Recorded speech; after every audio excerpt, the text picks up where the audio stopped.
Chaque partie de mon histoire fut convertie en victoire. Entre tes mains j'ai tout laissé. Même quand c'est rude, même quand c'est long, crois en son nom, il te bénira. Appelle son nom, il répondra. Alléluia, Alléluia. Bonjour à tout le monde, good morning everyone. Welcome to the new week. Bienvenue dans la nouvelle semaine.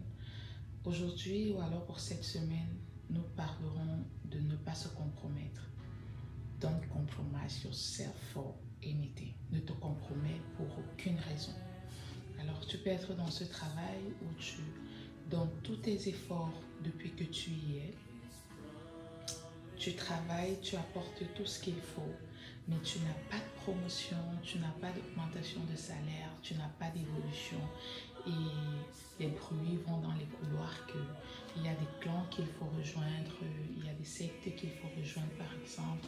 Pour d'autres, on te dira, il faut aller voir le boss. Et entre guillemets, tu peux comprendre ce que ça veut dire. Tu peux être cet étudiant, tu peux être cet élève qui te donne à fond dans tes études, mais tu as l'impression que ça ne va pas, tu as eu à redoubler, reprendre la classe, et tu te dis, ok, je vais utiliser la tricherie pour arriver à mes fins. Tu peux être cette jeune fille, ce jeune homme, tu t'es dévoué jusqu'ici, tu as tenu ferme à tes principes, et tu as l'impression d'en avoir marre, et tu te dis, bon, cette fois-ci, je vais céder. Cette jeune fille qui me fait les yeux, non, c'est bon, je vais céder cette semaine. Alors, l'encouragement qui t'est fait ce matin, c'est de ne pas te compromettre. Ne te compromets pas. Tiens ferme. L'expérience a montré que quand ça devient plus difficile, quand ça devient encore très dur, ça veut dire que la lumière, le bout du tunnel est juste près. Je vais prendre l'exemple de Jésus dans la Bible, après les 40 jours de jeûne et prière, où il va sur la montagne pour commencer son ministère.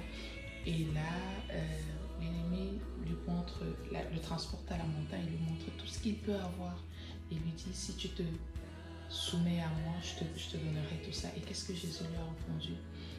Il ne suffit pas du boire et du manger. Alors, il a cité la parole de Dieu. Je prends l'exemple également des sages femmes dans le livre d'Exode où le nouveau roi Pharaon s'était rendu compte que le peuple d'Israël était en train de prospérer et du coup, il les a mis sur des travaux champêtres difficiles, mais il se rendait compte qu'ils continuaient d'avancer. Et il s'est donc dit, ok, nous allons tuer tous leurs premiers fils. Et pour ce faire, il avait besoin de quelqu'un en interne. Il est allé voir les sages femmes, les deux sages femmes hébreuses, et leur dit, à chaque fois que vous ferez enfanter les femmes hébreuses, dès que vous verrez que l'enfant qui sort est un garçon, vous le tuez à la naissance. Et qu'est-ce que les femmes hébreuses ont fait? Elles craignaient Dieu. La Bible dit qu'elles craignaient Dieu. Et elles ont refusé de faire ce que Pharaon leur avait demandé de faire. Et la Bible dit qu'elles ont trouvé grâce aux yeux de Pharaon qui ne leur a rien fait à la suite. Et Dieu a béni leur famille. La suite de la non-compromission, c'est que tu as les bénédictions de Dieu sur toi. Pas seulement sur toi, mais sur ta famille. Alors je t'encourage ce lundi, ne te compromets pas. Ça peut être difficile, tourne-toi vers Dieu, s'appelle Dieu. Dis Seigneur, j'ai besoin de ta force, Seigneur, j'ai besoin de ton courage pour avancer. J'en ai besoin. Et sonde les Écritures.